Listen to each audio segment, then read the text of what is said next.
In the beginning, God created the heavens and the earth. The earth was formless and empty, and darkness covered the deep waters. A profound stillness held the cosmos. Then God said, "Let there be light." And there was light. It was a magnificent, gentle radiance that spread across the formless void. God saw that the light was good, and He separated it from the darkness. God called the light day and the darkness night. This was the first day. Then God said, "Let there be a vault between the waters to separate water from water." So God made the vault and separated the water under it from the water above it. A vast expanse began to form, a great dome of air and mist. God called the vault sky. And there was evening, and there was morning the second day. Next, God said, "Let the water under the sky be gathered to one place, and let dry ground appear." And it was so. The waters receded, and land emerged. Sculpted and beautiful, God called the dry ground land, and the gathered waters He called seas.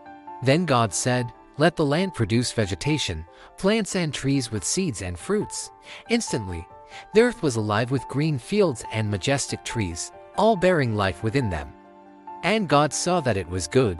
This was the third day. Then God said, "Let there be lights in the vault of the sky to separate the day from the night, and let them serve as signs to mark sacred times, and days and years." God made two great lights, the greater light to govern the day, and the lesser light to govern the night.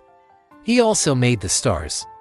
God set them in the sky to give light on the earth, and God saw that it was good. And there was evening, and there was morning the fourth day.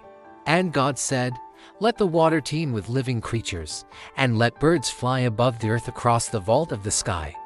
So God created the great creatures of the sea and every living thing with which the water teems, and every winged bird according to its kind. God blessed them and said, "Be fruitful and increase in number." And God saw that it was good. And there was evening, and there was morning the fifth day. Then God said, "Let the land produce living creatures according to their kinds, the livestock, the creatures that move along the ground, and the wild animals." And it was so. God made the wild animals, the livestock, and all the creatures that move along the ground. And God saw that it was good. Then God said, "Let us make mankind in our image, in our likeness." So God created mankind in His own image, and the image of God He created them. Male and female He created them. God blessed them and looked over all that He had made, and it was very good. And there was evening, and there was morning the sixth day. Thus the heavens and the earth were completed in all their vast array. By the seventh day God had finished the work He had been doing, so on the seventh day He rested from all His work. Then God blessed the seventh day and made it holy, because on it He rested from all the work of creating that He had done. This is the account of the heavens and the earth when they were created. The Lord God formed man from the dust of the ground and breathed into his nostrils the breath of life, and the man became a living being.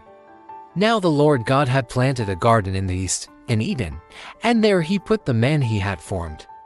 In the garden were all kinds of trees that were pleasing to the eye and good for food. In the middle of the garden were the tree of life and the tree of the knowledge of good and evil.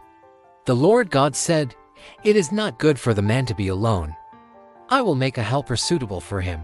So the Lord God caused the man to fall into a deep sleep, and while he was sleeping, He took one of the man's ribs and then closed up the place with flesh.